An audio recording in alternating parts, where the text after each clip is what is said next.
किसी जंगल में एक ऋषि अपनी तपस्या में लीन थे। तभी वहां जंगल में घूमते घूमते एक राजकुमारी आती है। वह राजकुमारी बहुत ही सुंदर थी।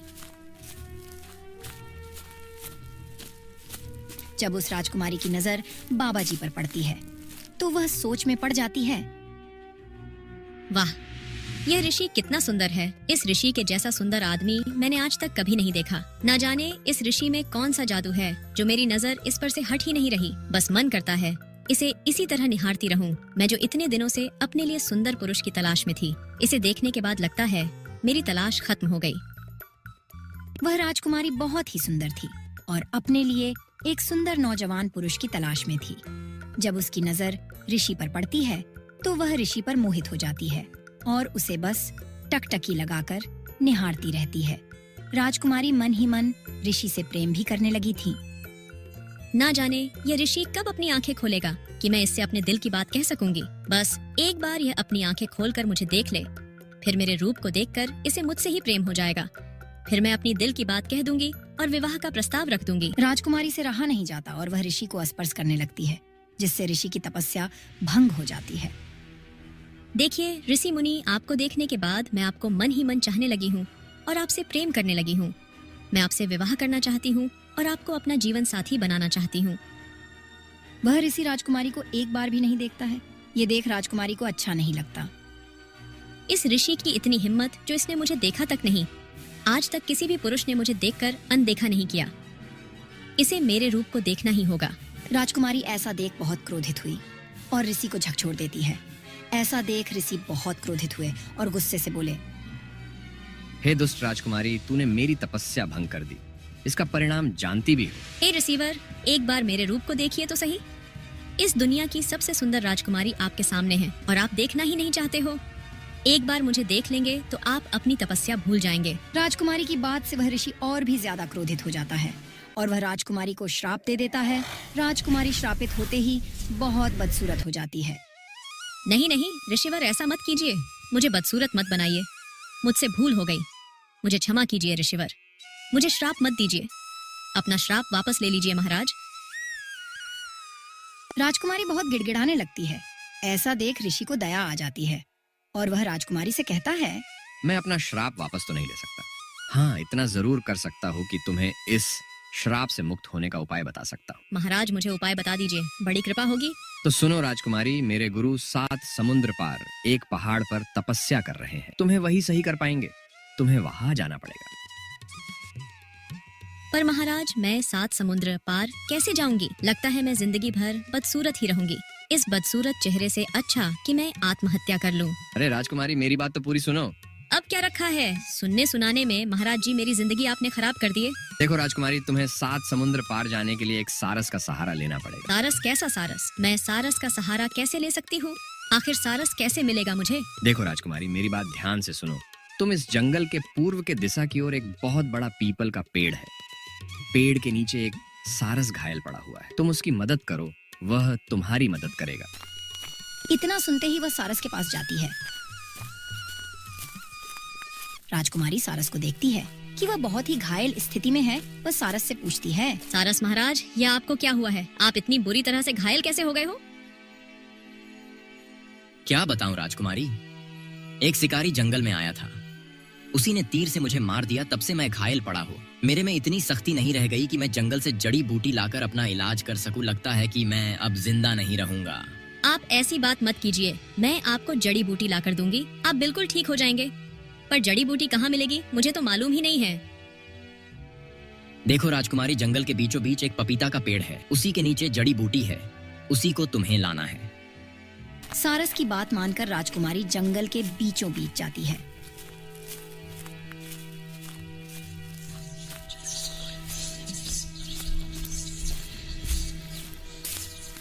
जंगल में जाकर उस जड़ी को खोजने लगती है। तभी पपीता का पेड़ नजर आ जाता है। वह जड़ी को तोड़कर वह जल्दी से जड़ी को लेकर सारस के पास जाती है।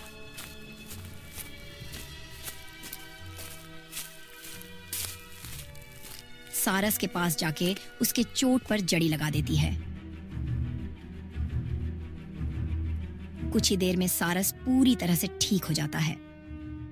राजकुमारी, आपका बहुत बहुत धन्यवाद। आपने मेरी जान बचा ली। लेकिन एक बात मेरे समझ में नहीं आई, आप इस जंगल में अकेले क्या कर रही हो, और आप इतनी बहादुरी के साथ जंगल में हो। क्या बताऊं सारस, मैं राजमहल से सैर करने अकेले ही जंगल में आ गई। जंगल आते ही मुझे एक ऋषि नजर आ गए। उनको देखते ही मैं उन पे मोहित हो गई। मैंने उनके सामने जाकर उनकी तपस्या भंग कर दी। उन्होंने मुझे श्राप दे दिए कि जा तू बदसूरत हो जाएगी। तब से मैं बदसूरत हो गई। यह तो तुम्हारे साथ बहुत ही गलत हुआ। अब बताओ मैं तुम्हारी क्या मदद कर सकता हूँ। ऋषि महाराज ने बताया है कि 7 समुद्र पार पर उनके गुरुजी तपस्या कर रहे हैं। वो ही मुझे श्राप से मुक्त कर सकते हैं। ऋषि महाराज ने बोले थे कि 7 समुद्र पार जाने के लिए आप मेरी मदद करेंगे।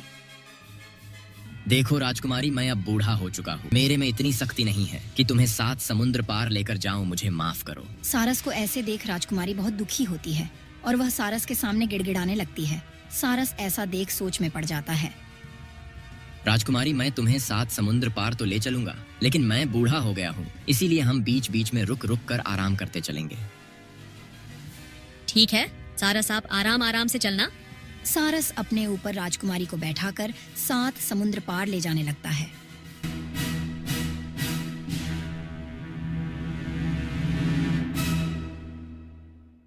कुछ दूर जाने के बाद एक बड़ा सा समुंदर नजर आता है। समुद्र को देखकर राजकुमारी डर जाती है और सारस से पूछती है। सारस महाराज, देख रहे हैं कितना बड़ा समुद्र है। मुझे तो बहुत डर लग रहा है। लगता है कि मैं इस श्राप से मुक्त नहीं हो पाऊंगी। राजकुमारी जी, आप चिंता मत कीजिए। आप अपने मंजिल पर जरूर पहुंचेंगी। राजकुमारी और सारस इसी तरह बात करते करते जा रहे थे। अचानक समुद्र के किनारे एक लकड़हारा बेहोशी की हालत में पड़ा था। देख रहे हो सारस महाराज, वह आदमी समुद्र के किनारे बेहोशी की हालत में पड़ा है। हमें उसकी मदद करनी होगी। सारस और राजकुमारी उस लकड़हारा के पास जाते हैं और उसे पेड़ के नीचे छाव में ले गए। कुछ ही देर बाद उसे होश आ जाता है। आप लोग का बहुत बहुत शुक्रिया जो आपने मेरी सहायता की है। वैसे आप लोग जा कहाँ रहे हो? लकड़हारा को सारी बात बता के वह लोग फिर से अपने मंजिल की ओर चल दिए।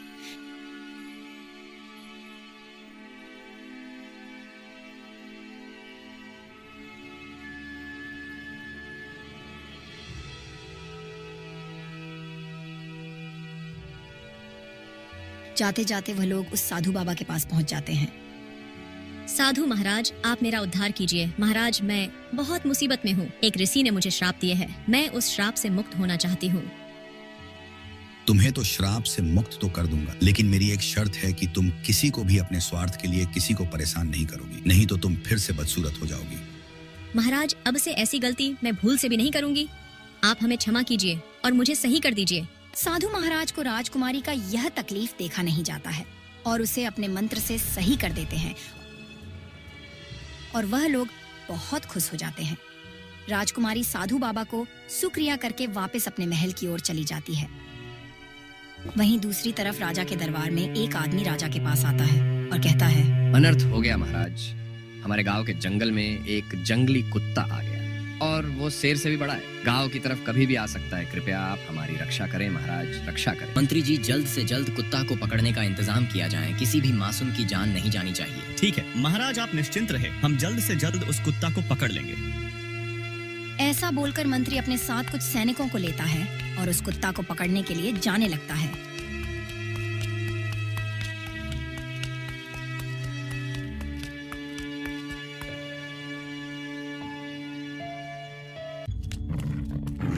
मंत्री सीधे जंगल पहुंच जाता है जहां वह कुत्ता किसी जानवर को मार कर खा रहा था। अरे बाप रे बाप, ये तो बहुत खुखार कुत्ता लगता है। लगता है यहाँ से जान बचाकर भागने में ही भलाई है। को मार कर खा रहा था। अरे बाप रे बाप, ये तो बहुत खुखार कुत्ता लगता है। लगता है यहाँ से जान बचाकर भागने में ही भलाई है। पर मंत्री जी, उन गांव वालों का क्या होगा? अगर ये कुत्ता गांव पहुंच गया तो गांव वालों की जान भी जा सकती है। मंत्री जी, गांव वाले तो बाद में मारे जाएंगे। अगर हम लोग अभी नहीं भागे तो मुफ्त में कुत्ता का शिकार बन जाएंगे। मंत्री ऐसा बोलकर अपने सैनिकों के साथ वापस राजमहल की ओर चला जाता है।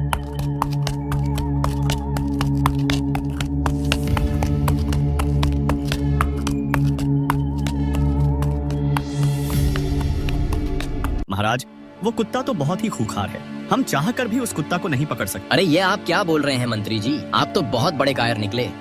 प्रजा की रक्षा करना ही हमारा कर्तव्य है, भले ही उसमें हमारी जान ही क्यों न चली जाए। और आप उन्हें संकट में छोड़कर चले आए। यहाँ तुमसे अच्छा तो मैं किसी जानवर को मंत्री बना दूं। मुझे माफ कर दे महाराज, मैं उस कुत्ते को देखकर डर गया। पर आप चिंता ना करें, वो कुत्ता इस वक्त जंगल में है, इसलिए वो आज गांव की तरफ नहीं आ सकता। ठीक है मंत्री जी, आप अभी जाकर बड़े से पिंजरे का प्रबंध कीजिए। कल सुबह होते ही हम खुद उस कुत्ता को पकड़ने जाएंगे। जैसे आपकी आज्ञा महाराज, मैं अभी पिंजरे का प्रबंध करता हूँ।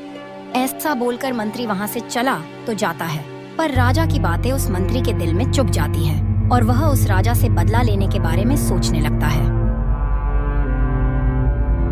इस मूर्ख राजा ने कायर कहा मुझे। ठीक है, अब मैं उसे दिखाता हूँ इस कायर की बहादुरी। ऐसा सोचकर मंत्री राजा से बदला लेने के लिए एक तांत्रिक के पास चला जाता है।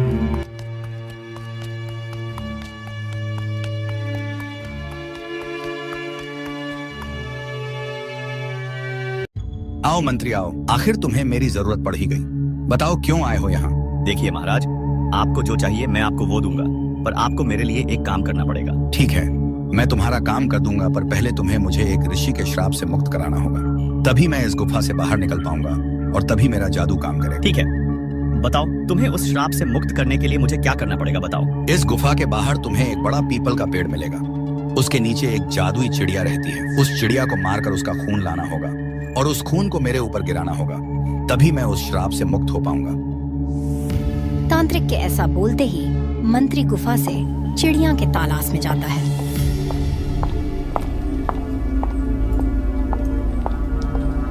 कुछ दूर जाने के बाद उसे वही पेड़ नजर आता है। पेड़ के नीचे जाकर उस चिड़िया को मार देता है और उसका खून लेकर तांत्रिक के पास जाता है।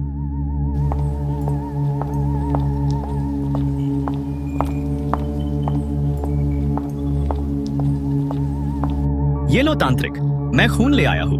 खून तांत्रिक के ऊपर छिड़कते ही उस ऋषि के श्राप से मुक्त हो जाता है और उसके पास बहुत सारी काली शक्तियाँ आ जाती हैं। अब मैं आजाद हो गया। बोलो मंत्री, मुझे क्या करना है? उसके बाद मंत्री अपने साजिश के अनुसार तांत्रिक को सारी बातें बता देता है।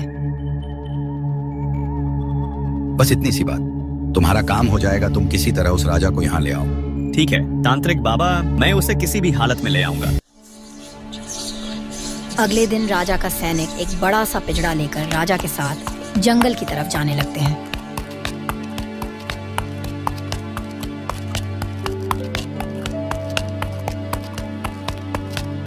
बस यहीं पर रख दो पिंजड़ा, देखते हैं आखिर वो कुत्ता कैसे बचता है। पर महाराज, इसमें कोई चारा भी तो डालना पड़ेगा।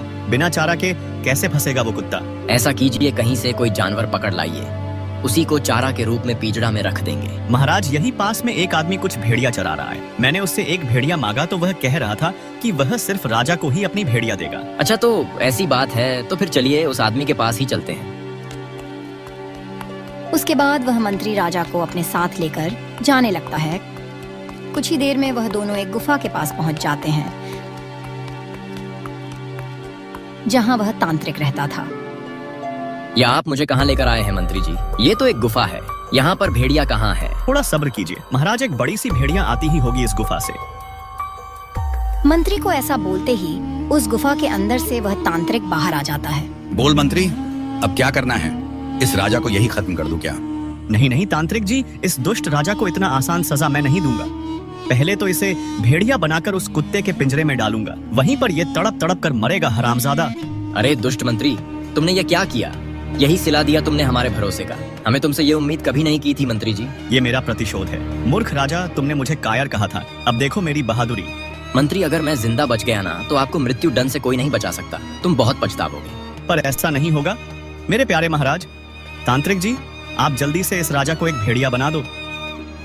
मंत्री के ऐसा बोलते ही वह तांत्रिक अपने शक्ति से उस राजा को एक भेड़िया बना देता है, पर भेड़िया बनते ही राजा वहां से भाग जाता है। उसके बाद मंत्री भी राजा को पकड़ने के लिए उसके पीछे जाने लगता है।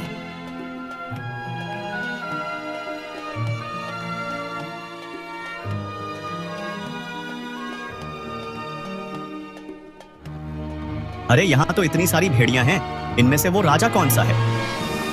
मंत्री एक साथ बहुत सारी भेड़िया देखकर सोच में पड़ जाता है और राजा को नहीं पहचान पाता है। इसलिए वह उस गरीब किसान से पूछता है, सुनो भाई, इनमें से जो भेड़िया अभी अभी गुफा की तरफ से आई है वह कौन सी है? मुझे सच सच बताओ, मैं तुम्हें ढेर सारा इनाम दूंगा। एक भेड़िया आया है। मंत्री जी, क्यों, क्या हुआ? कुछ नहीं, मुझे वह भेड़िया चाहिए। बदले में राजमहल आकर भेड़िया की कीमत ले जाना। शेखर भी भेड़िया को पहचान नहीं पाता है और राजा को छोड़कर दूसरी भेड़िया को दे देता है।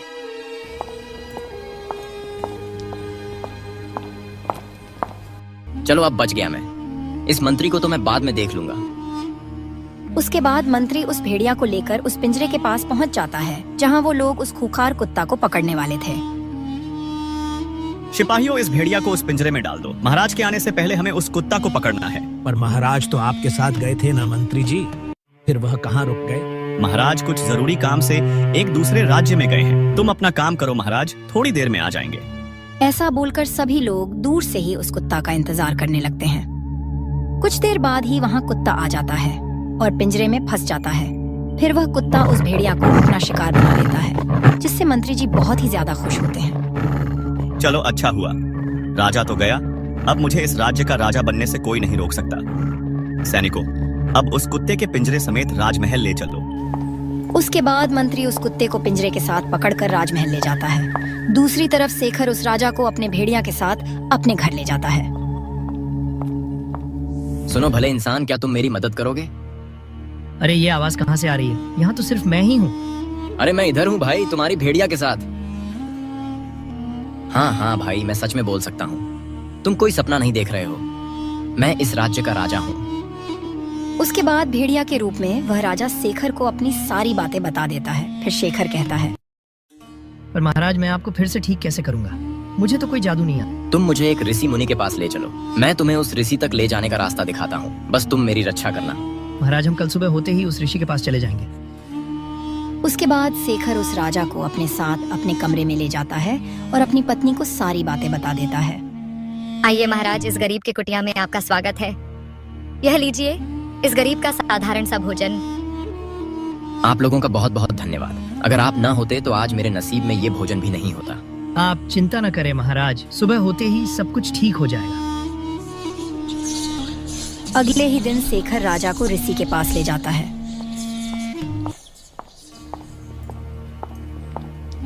के रूप में नहीं आ सकता क्या? आ तो सकते हो राजा, पर पहले मुझे उस तांत्रिक को फिर से उस गुफा में कैद करना होगा, तभी उसका जादू तुम्हारे ऊपर से खत्म होगा। उसके बाद राजा और शेखर उस ऋषि के साथ उस गुफा की तरफ जाने लगते हैं।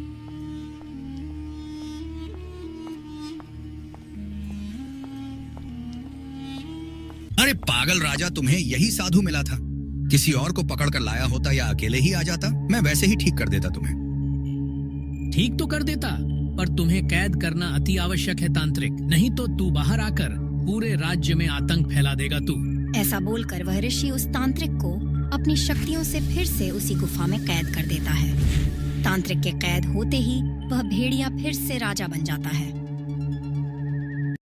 आपका बहुत बहुत धन्यवाद बाबा, आपका ये एहसान मैं जिंदगी भर नहीं भूलूंगा। मेरा नहीं राजा, इस गरीब का धन्यवाद करो जिसने आपको मेरे पास लाया, और हो सके तो इनका उद्धार कीजिए महाराज। ऐसा बोलकर राजा गुस्से में राजमहल की ओर चल पड़ता है।